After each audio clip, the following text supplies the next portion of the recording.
అందరికీ నమస్కారం. జన సైనికులకి, వీర మహిళలకి, నాయకులకి, ముఖ్యంగా పిఠాపురం జన సైనికులకి, వీర మహిళలకి, అలాగే కూటమిలో ఉన్నటువంటి ప్రతి నాయకుడికి, ప్రతి కార్యకర్తకి నా ధన్యవాదాలు.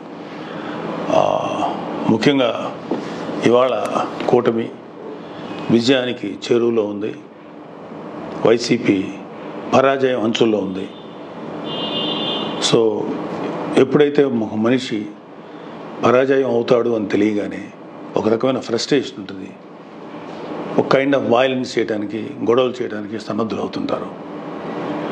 మీ అందరికీ నా విన్నపం ఏంటంటే, ముఖ్యంగా జన సైనికులకి, వీర మహిళలకి, నాయకులకి రేపు ఓట్ల లెక్కింపు సమయంలో మనం సమయం పాటించి ప్రభుత్వానికి, ఎన్నికల సంఘం వారికి, పోలీసులకి మనం చక్కగా సహకరిద్దాం. అలాగే వైసీపీ వారి యొక్క ఎటువంటి కవింపు చర్యలకి ప్రతిస్పందించద్దు అని చెప్పి మిమ్మల్ని అందరినీ మనస్ఫూర్తిగా కోరుకుంటున్నాను. ఎందుకంటే ఏమీ లేని నాకు ఎగిరెగిరి పడుతుంది, అన్నీ నాకు అణిమణిగా ఉంటుంది అన్నట్టు మనందరం సైలెంట్గానే ఉందాం. కూటమి సభ్యులందరికీ, అలాగే జనసేన కార్యకర్తలకి, వీర మహిళలందరికీ ఒక మనవి: మనం ప్రజాస్వామ్యాన్ని గౌరవిద్దాం. ప్రజాస్వామ్యానికి వ్యతిరేకంగా మనం ఏం చేయొద్దు.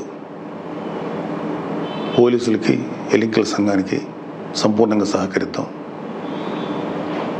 మన డెమోక్రటిక్ స్పిరిట్ని మనం నిలబెట్టుకుందాం. ఖచ్చితంగా రేపు రాబోతున్నది మన కూటమి ప్రభుత్వమే. కాబట్టి ఓడిపోయే వాళ్ళు చేసేటువంటి కవింపు చర్యలకి, వాళ్ళు చేసేటువంటి అల్లర్లకి మీరు ప్రతిస్పందించద్దు. Thank you very much. All the best.